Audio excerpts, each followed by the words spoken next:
স্বাগত নিউজ 24 সংবাদের সাথে আছি তানিয়া হারুন। দেখছিলেন বিআরবি কেবল সংবাদ শিরোনাম। এবারে বিস্তারিত। ঈদের বাকি আর মাত্র একদিন, তাই শেষ মুহূর্তে নারীর টানে বাড়ি ফিরতে ঘরমুখো মানুষের চাপ বেড়েছে ট্রেন, স্টেশন, বাস ও লঞ্চ টার্মিনালে। সকাল থেকেই যথাসময়ে ট্রেন ছেড়ে গেলেও টিকিট ছাড়া অতিরিক্ত যাত্রী নিয়ে বিপাকে রেলওয়ে কর্তৃপক্ষ। এদিকে শিডিউল বিপর্যয়ের অভিযোগ লঞ্চ যাত্রীদের। অন্যদিকে যাত্রীর চাপ বাড়ায় বিপাকে পড়েছে বাস মালিকরাও। তবে সব পথে নিরাপত্তা বাড়ানোর ফলে সন্তুষ্ট যাত্রীরা। সেই সাথে বাড়তি ভাড়া আদায়ে জরিমানার হুঁশিয়ারি দেন সড়ক উপদেষ্টা। স্বপ্ন যাবে বাড়ি, পরিবার পরিজনের সাথে ঈদ উদযাপন করতে বাড়ি ফিরতে হবে, তাই তড়িঘড়ি করে ছুটছে, কারণ ট্রেন ছাড়বে এখনই। একদিন পরই ঈদ, ফলে পরিবারের সঙ্গে ঈদের আনন্দ ভাগাভাগি করতে শেষ মুহূর্তে ঢাকা ছাড়ছে ঘরমুখো মানুষ। যথাসময়ে ট্রেনে উঠতে পেরে উচ্ছ্বাসিত যাত্রীরা। ব্যতিক্রম নেই বাস টার্মিনালগুলোতেও। সকাল থেকে বাড়ি ফেরা মানুষের চাপ বাড়ায় দেখা দেয় বাস সংকট। কাঙ্ক্ষিত টিকিট পেতে দীর্ঘক্ষণ অপেক্ষা করতে হচ্ছে যাত্রীদের। যানজট তো চরম লেভেলের যানজট এই মুহূর্তে যা দেখতে পাচ্ছি। 350 টাকার ভাড়া 800 নিতেছে। আমরা যারা সাধারণ জনগণ আছি অবশ্যই আমরা ভোগান্তিতে পড়ছি। আমরা প্রতিনিয়ত, কালকেও ভাড়া যেখানে 40 টাকা ছিল সেখানে আমরা 200 টাকায় আমাদের দিতে হচ্ছে। আমার মতো হাজার লোক হেঁটে আসতেছে, চৌরাস্তা বন্ধ, আসে গাড়িতে উঠবে, গাড়ি পাচ্ছে না। এদিকে নিরাপদে ভ্রমণের জন্য লঞ্চ টার্মিনালের প্রবেশ পথে চালানো হচ্ছে তল্লাশি। সময়মতো লঞ্চ না ছাড়ার অভিযোগ জানান যাত্রীরা।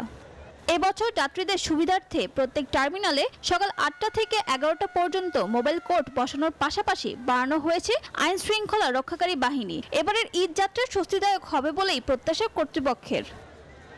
ফারজানা রিয়া, নিউজ 24, ঢাকা। এদিকে যাত্রীদের নিরাপত্তায় সার্বিক পরিস্থিতি পর্যবেক্ষণে রেল স্টেশন ও বাস টার্মিনাল পরিদর্শন স্বরাষ্ট্র উপদেষ্টা জাহাঙ্গীর আলম ও সড়ক পরিবহন উপদেষ্টা ফজল কবির খান। সড়কের সার্বিক নিরাপত্তা নিয়ে সন্তুষ্টি জানান তারা। মানে কয়েকটা জিনিস গুরুত্বপূর্ণ। একটা জিনিস হচ্ছে যে ট্রেনটা সময় মতো ছাড়া। তো আমি খোঁজ দিলাম যে সবগুলো ট্রেনই সময় মতো ছেড়ে গেছে। আইন শৃঙ্খলা পরিস্থিতি মাশাআল্লাহ খুবই ভালো থাকবে। যেহেতু আমাদের আপনারা সবাই ছুটি চলে গেলেও আমাদের ইউনিফর্ম বাহিনী কিন্তু থেকে যেতেছে। ঢাকায় জাতীয় ঈদগাহে ঈদের প্রধান জামাত অনুষ্ঠিত হবে সকাল 7:30টায়। আবহাওয়া অনুকূলে না থাকলে প্রধান জামাত হবে বায়তুল মোকাররমে সকাল 8টায়। বৃহস্পতিবার সকালে সংবাদ সম্মেলনে এই কথা জানান ঢাকা দক্ষিণ সিটির প্রশাসক শাহজাহান মিয়া। তিনি জানান, ঈদ জামাত ও হাটের নিরাপত্তায় বিশেষ ব্যবস্থা গ্রহণ করেছে দক্ষিণ সিটি। সার্বিকভাবে নিরাপত্তা বাড়িয়েছে ডিএমপিও। একদিন পরেই কুরবানির ঈদ। ঈদের প্রধান জামাতের জন্য জাতীয় ঈদগাহে শেষ মুহূর্তের প্রস্তুতি চলছে। রাষ্ট্রের গুরুত্বপূর্ণ ব্যক্তিদের সর্বোচ্চ নিরাপত্তা দিতে বিভিন্ন ধরনের কার্যক্রম চালাচ্ছে আইন শৃঙ্খলা রক্ষাকারী বাহিনী।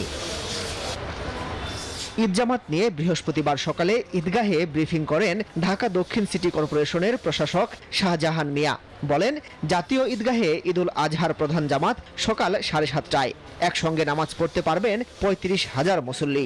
আবহাওয়া অনুকূলে না থাকলে 8টায় বায়তুল মোকাররমে হবে প্রধান জামাত। ঈদের জামাত আমাদের সকাল 7:30টায় শুরু হবে এখানে।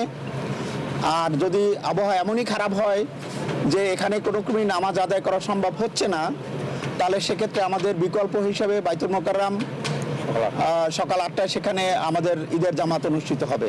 কথা বলেন পশুরহাট, ঈদগাহ ময়দান সহ দক্ষিণ ঢাকার নিরাপত্তা ব্যবস্থা নিয়েও। আমাদের ঢাকা দক্ষিণ সিটি কর্পোরেশনে মোট 8টি গরুর হাট এবং সেগুলো ব্যবস্থাপনার জন্য আমরা যথেষ্ট ব্যবস্থা নিয়েছি। এবং সেখানে কোনো রকম যদি অপরাধ সংগঠিত হয় তার জন্য আমাদের প্রয়োজনীয় সংখ্যক মোবাইল কোর্ট আছে, তারা সেখানে সবসময় উপস্থিত থাকবে। ফাঁকা ঢাকা ও ঈদ জামাতের নিরাপত্তায় তৎপর ঢাকা মেট্রোপলিটন পুলিশও। বাইরে ফাঁকা রাজধানীতে যেন কোনো অপরাধ না ঘটে সেই জন্য আমরা পাড়া মহল্লা থেকে শুরু করে বিভিন্ন বিপণী বিতান এবং বাণিজ্যিক এলাকাগুলোতে আমাদের বিশেষ নজরদারি থাকবে।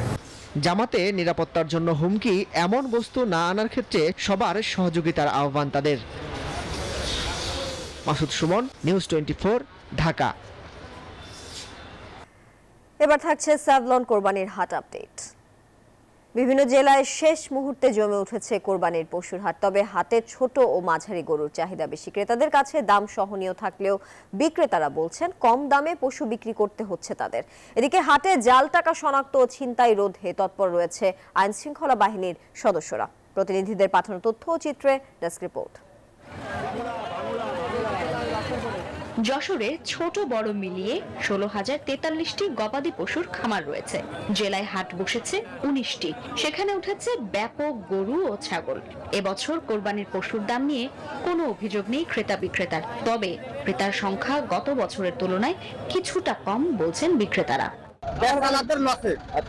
আর যারা কিনতেছে এদের কিছু সাশ্রয় হচ্ছে। এখানে প্রত্যেকবারের মতো এবারও গরু অনেক উঠেছে এবং দাম আনুপাতিক হারে অন্যান্য বারের চেয়ে কম।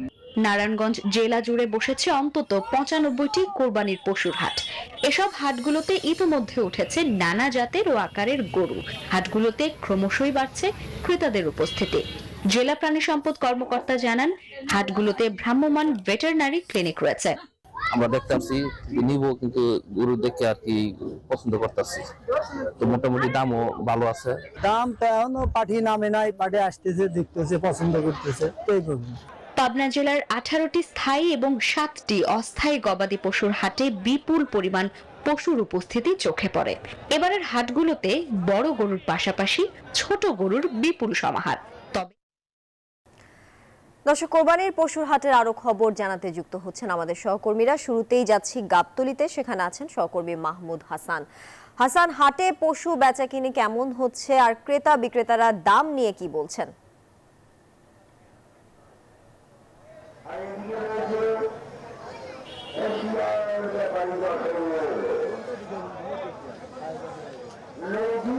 ধন্যবাদ তানিয়া। যেমনটা আসলে বলছিলেন যে পশু কেনা বেচার আসলে কিন্তু কালকের দিনটাই অবশিষ্ট আছে আগামী ঈদুল আজহার জন্য। তো রাজধানীবাসী কিন্তু সকাল থেকেই বেশ সরগরম এই গাবতলীর যে ঐতিহ্যবাহী হাট। এখানে ক্রেতা এবং বিক্রেতার মিশ্র প্রতিক্রিয়া আছে। এখানে তারা কিন্তু যেটা আমাদেরকে জানিয়েছেন, ক্রেতারা যেটা জানাচ্ছেন যে আসলে বিক্রেতাদের দামের যে চাওয়ার বিষয়টা সেটা কিন্তু অনেক বেশি এবং বেশি চাচ্ছেন। এদিকে বিক্রেতারা বলছেন যে ক্রেতারা কিন্তু আসলে ছোট এবং মাঝারি আকারের গরু পছন্দ করছেন এবারের ঈদের জন্য। আর এইখানে গাবতলীর হাটে যে বিষয়টা আমরা দেখেছি, এখানে কিন্তু বড় সাইজের, এক কথা বড় আকারের যে গরুগুলো সেগুলো কিন্তু মানে বেশ আমদানি হয়েছে। তবে মানে অভিযোগ মানে তুলনামূলক নাই বললেই চলে। তবে সার্বিক অবস্থান অনুযায়ী এখানে কিন্তু স্বরাষ্ট্র উপদেষ্টা পরিদর্শন করেছেন। তিনি কিন্তু সার্বিক পরিস্থিতি বিবেচনায় তিনি কিন্তু বলেছেন যে সার্বিক নিরাপত্তা সহ কোনো রকমের যেন কোনো মানে কোনো ধরনের যেন কোনো ভোগান্তি না ঘটে সে বিষয়ে কিন্তু নির্দেশনা রয়েছে স্বরাষ্ট্র উপদেষ্টার। তো এখন পর্যন্ত এইখান থেকে আমার কাছে এই ছিল সর্বশেষ। তবে এখানকার হাট কর্তৃপক্ষ যেটা জানিয়েছেন আমাদেরকে, সেটা হচ্ছে যে ব্যাগলা গড়ানোর সাথে সাথে কিন্তু আরো জমজমাট হয়ে যাবে এই গাবতলী হাট। তো সহকর্মী খুলনাতে আছেন আমাদের সহকর্মী মাকসুদ, তিনি এই পশু কেনাকাটার বিষয়ে জানাবেন। মাকসুদ।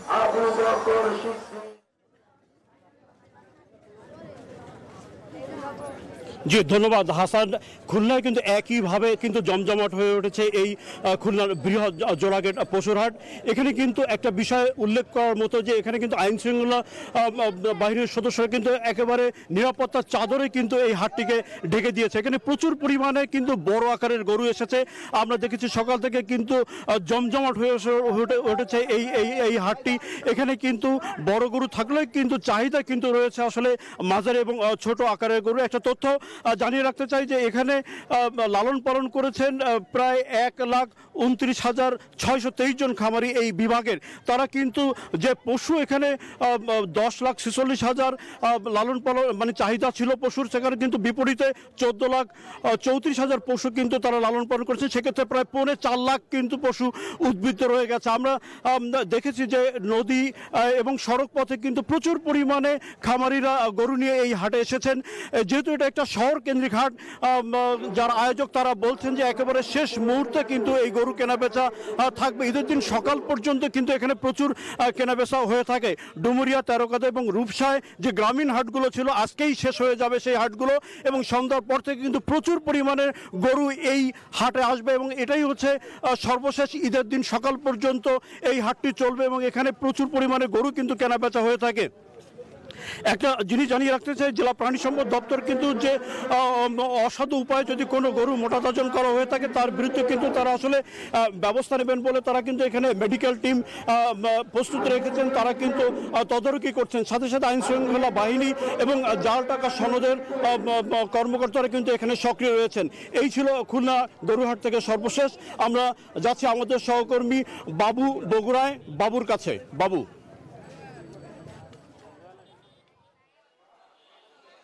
মাকসুদ, আপনাকে ধন্যবাদ। আপনি যেমনটি বলছেন খুলনা থেকে বগুড়াতেও ঈদের কুরবানি পশু কেনাকাটা জমে উঠেছে। আমরা রয়েছি বগুড়া শহরের কালীতলা এলাকায়, যেখানে বিশাল আকৃতির গরু উঠেছে। ফ্রিজিয়ান জাতের একটা গরু আপনারা নিশ্চয়ই দর্শক ক্যামেরার চোখে দেখতে পাচ্ছেন যে এই গরুর ওজন 20 মনেরও বেশি, 8 লক্ষাধিক টাকার দাম হাঁকা হচ্ছে। এই গরুর পাশাপাশি এই হাটে যে গরুগুলো উঠেছে সবগুলোই কিন্তু বড় আকৃতির। বগুড়া শহরের মধ্যেই এই হাটটি, এবং এই হাটে দুপুরের পর থেকেই বেচা কেনা শুরু হয়, মধ্যরাত পর্যন্ত কেনা বেচা চলে এই হাটে। একদম শহরের ভিতরে এই হাট, যার কারণে শহরে যারা বসবাস করে তারা এখানে গরু ক্রয় করে থাকে এবং এই হাটে প্রতি বছরই বড় বড় আকৃতির গরু কেনা বেচা করে থাকে খামারিরা। আপনাকে জানিয়ে রাখি, চলতি বছরে বগুড়া জেলায় 51,000 খামারি 7 লক্ষাধিক পশু প্রস্তুত করেছেন। জেলার চাহিদা মিটিয়েও উদ্বৃত্ত থাকবে প্রায় 38,000 গরু, ছাগল। সব মিলিয়ে বগুড়া জেলায় আজকে শহরের মধ্যে এই হাটটি কিন্তু সর্বশেষ হাট। এরপরে আগামীকাল শহরের বাইরে বনানী সুলতানগঞ্জ হাট রয়েছে এবং চাঁদমো হাট সহ বেশ কয়েকটা হাট রয়েছে। সেই হাটগুলোতেও বেচাকেনা বেশ ভালো হবে এবং আজকে যে কালীতলা হাট, এখানে কিন্তু কাজ মধ্যরাত পর্যন্ত বেচাকেনা হবে বলে আমরা জানতে পেরেছি। এই ছিল বগুড়াতে সর্বশেষ। ফিরে যাবো স্টুডিওতে। বাবু, আপনাকে ধন্যবাদ যুক্ত থাকার জন্য। 12 ঘন্টার মধ্যে কোরবানির বর্জ্য অপসারণ করা হবে বলে জানিয়েছেন তিনি। এজন্য 10,000-এর বেশি লোক ও প্রয়োজনীয় উপকরণ প্রস্তুত রাখা হয়েছে। বৃহস্পতিবার সকালে জাতীয় ঈদগাহে সংবাদ সম্মেলনে কথা জানান দক্ষিণ সিটি কর্পোরেশনের প্রশাসক শাহজাহান মিয়া। আমাদের কমিটমেন্ট যে 12 ঘন্টার ভিতরে আমরা এই ময়লা পরিষ্কার করব এবং আমাদের এই ময়লা পরিষ্কারের জন্য প্রায় 10,000-এর অধিক আমাদের কর্মী আমরা প্রস্তুত রেখেছি। আমাদের প্রয়োজনীয় সংখ্যক গাড়ি ঘোড়া আমরা প্রস্তুত রেখেছি। আমাদের সিটি কর্পোরেশনের যে সমস্ত গাড়ি আছে সেগুলোকে আমরা প্রস্তুত রেখেছি। একই সাথে সরকারের অন্যান্য সংস্থার কাছ থেকে আমরা তাদের কাছে রিকুইজিশন দিয়ে রাখছি, প্রয়োজনে যদি আমাদের বেশি গাড়ির প্রয়োজন হয় সেটা আমরা তাদের কাছ থেকে নিয়ে আসবো। নিউজ 24 সংবাদে বিরতি নিচ্ছি, সাথেই থাকুন। স্বাগত আরো একবার, দেখছেন নিউজ 24 সংবাদ। বিএনপির ভারপ্রাপ্ত চেয়ারম্যান তারেক রহমানের স্ত্রী ও জিয়াউর রহমান ফাউন্ডেশনের ভাইস প্রেসিডেন্ট ডাক্তার জুবাইদা রহমান পরিবারের সঙ্গে ঈদ করতে লন্ডনের উদ্দেশ্যে রওনা দিয়েছেন। বিএনপি চেয়ারপারসনের মিডিয়া উইং সদস্য শামসুদ্দিন দিদার জানিয়েছেন, কাতার এয়ারওয়েজের 641 নম্বর বিমানে বেলা 11:05 হযরত শাহজালাল আন্তর্জাতিক বিমানবন্দর থেকে ঢাকা ত্যাগ করেন তিনি। কাতারের দোহায় যাত্রা বিরতি শেষে লন্ডনের হিথ্রো বিমানবন্দরে পৌঁছবে বিমানটি। লন্ডনের স্বামী তারেক রহমান ও কন্যা জাইমা রহমানের সঙ্গে ঈদ করবেন তিনি। গত 6 মে বিএনপি চেয়ারপারসন বেগম খালেদা জিয়ার সঙ্গে লন্ডন থেকে দেশে এসেছিলেন জুবাইদা রহমান। ঈদ উদযাপন শেষে দেশে ফেরার কথা রয়েছে তার।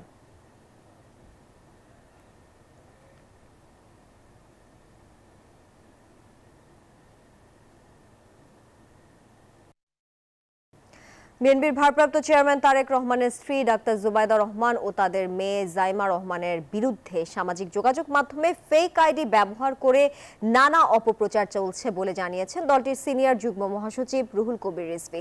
বৃহস্পতিবার দুপুরে রাজধানীর নয়াপল্টনে বিএনপির কেন্দ্রীয় কার্যালয়ে এক সংবাদ সম্মেলনে তিনি একথা জানান। রিজভী বলেন, একটি দুর্বৃত্ত চক্র ডাক্তার জুবাইদা রহমান ও ব্যারিস্টার জাইমা রহমানের বিরুদ্ধে সামাজিক যোগাযোগ মাধ্যমে ফেক আইডি ব্যবহার করে নানা অপপ্রচার চালাচ্ছে, যা সম্পূর্ণ উদ্দেশ্য প্রণোদিত। বেশিরভাগ ক্ষেত্রে এআই পদ্ধতি অবলম্বন করে তা করা হচ্ছে। ডাক্তার জুবাইদা রহমান ও ব্যারিস্টার জাইমা রহমানের নামে ফেসবুক সহ এআই এর মাধ্যমে এডিট করে ছবি ও ভিডিও তৈরি ও প্রচার করা গর্হিত কাজই নয়, শুধুমাত্র গর্হিত কাজেই নয়, এটি একটি গুরুতর অপরাধ, এটি ফৌজদারি অপরাধের পর্যায়ে পড়ে। বিচারপতি অপসারণের ক্ষমতা সুপ্রিম জুডিশিয়াল কাউন্সিলের হাতে রেখে সংবিধানের 96 অনুচ্ছেদ পুনরুজ্জীবিত করে আপিল বিভাগের দেয়া পূর্ণাঙ্গ রায় প্রকাশ করা হয়েছে।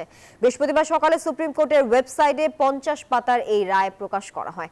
সংক্ষিপ্ত রায়টি দেয়া হয় গত 20 অক্টোবর। ওই রায়ে সংবিধানের 16 সংশোধনী বাতিল করা হয়। বিচারপতিদের অপসারণের ক্ষমতা সংসদের হাতে ন্যস্ত করতে ওই সংশোধনী আনা হয়েছিল পতিত আওয়ামী লীগ সরকারের আমলে, যা অবৈধ ঘোষণা করে উচ্চ আদালত।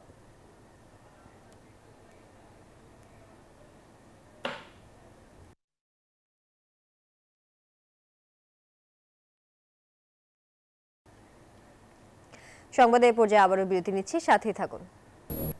স্বাগত আরো একবার নিউজ 24 সংবাদে। এবারে অর্থ বাণিজ্যের খবর। কোরবানির পশুর চামড়া সংরক্ষণের প্রস্তুতি সম্পর্কে বিস্তারিত জানাতে সাভার থেকে যুক্ত হচ্ছেন সহকর্মী নাজমুল হুদা।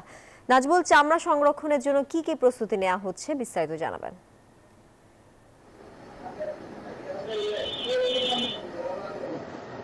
তানিয়া, আপনাকে ধন্যবাদ। আপনি যেমনটি বলছেন, এবং চামড়া সংগ্রহ করতে কিন্তু ট্যানারি মালিক কিন্তু এখন ব্যস্ত, এবং যেহেতু ঈদের আর মাত্র 2 দিন বাকি রয়েছে, এখন কিন্তু যে শেষ মুহূর্তে আপনারা জানেন যে লবণ এবং যেসব কেমিক্যাল, সেসব কেমিক্যাল কিন্তু সংগ্রহ করা হয়েছে, এবং কাঁচা চামড়া সংগ্রহ করতে কিন্তু ট্যানারি অ্যাসোসিয়েশনের মালিকরাও কিন্তু এখন, আমরা যদি একটু আপনার সাথে একটু কথা বলি, আপনাদের তো হঠাৎ করে লবণের দাম বলছে বাড়ছে, কেন আসলে লবণের দাম বেড়েছে? এবং লবণ তো সরকার ভর্তুকি দিয়েছে, কেন আবার? যেহেতু আমরা কাঁচা চামড়া আড়ত মালিক সমিতির সভাপতি, সেহেতু আমি বলতে চাই যে গভর্নমেন্ট আমাদেরকে যেভাবে বলছিল যে আপনাদের লবণ পর্যাপ্তভাবে দেওয়া হবে, কিন্তু সেই লবণটা এখন বৃষ্টি এবং বিভিন্ন কারণে, যোগাযোগের কারণে লবণের দাম হঠাৎ করে বেড়ে গেছে। প্রতি বছরে 250 থেকে 300, 350 টাকা পর্যন্ত বেড়েছে। কাজেই আমরা এই লবণের জন্য আমরা একটা ক্রাইসিসে ভুগতেছি। আমরা আড়ত মালিক সমিতির সদস্যগণ, প্রত্যেকটা সদস্য, যাতে আমরা সর্বাত্মক চেষ্টা করব যে একটি চামড়া যাতে নষ্ট না হয়। এবং সাথে সাথে আমি আরেকটি কথা বলতে চাই, যেহেতু সরকার এই মাদ্রাসা এতিমখানার মধ্যে লবণ দিয়েছে, হয়তো সেটা কতটুকু ফিডব্যাক আসবে সেটা আমরা জানি না, হয়তো এটা আমরা এই সরকারের একটা ভালো পদক্ষেপ বলে মনে করি। অনেক ধন্যবাদ আপনাকে। এই যেমনটা আসলে বলছিলেন, এবং তারা কিন্তু আসলে যেহেতু লবণ মাদ্রাসায় বা এতিমখানায় দেওয়া হয়েছে, সেটার একটা আশাবাদ তারা আসলে মনে করছেন। এবং একই সঙ্গে কিন্তু যে চামড়া অ্যাসোসিয়েশন মালিকও যারা রয়েছে, তারা কিন্তু আসলে চামড়া সংগ্রহ করবে প্রায় 1 কোটির মতো। এছাড়াও তারা বলছে যে এখন ঈদের দিন থেকে কাঁচা চামড়া সংগ্রহ করবে, লবণ দিয়ে প্রক্রিয়াকরণ করা হবে, এরপরে সেই চামড়া মাসব্যাপী তারা সংগ্রহ করবে। এই ছিল আমার কাছে সাভারের চামড়া শিল্প নগরীর চামড়ার সর্বশেষ খবর। ফিরে যাচ্ছি স্টুডিওতে। নাজমুল, আপনাকে ধন্যবাদ সাভার থেকে যুক্ত থাকার জন্য। এবারে আন্তর্জাতিক প্রসঙ্গ। পবিত্র হজের মূল আনুষ্ঠানিকতা চলছে। শুরু হয়েছে পবিত্র হজের মূল আনুষ্ঠানিকতা। সেলাইবিহীন শুভ্র কাপড়ের লাখো মুসল্লির গন্তব্য আরাফাতের ময়দান। লাব্বাইক আল্লাহুম্মা লাব্বাইক ধ্বনিতে মুখর চারপাশ। চলছে আল্লাহর নৈকট্য লাভের আকুতি। এবছর সারা বিশ্ব থেকে প্রায় 14,70,000 মুসল্লি হজ পালনের জন্য সৌদি আরবে এসেছেন। দর্শক, হজের মূল আনুষ্ঠানিকতা দেখতে আমরা সরাসরি এবার চলে যাব মক্কায়।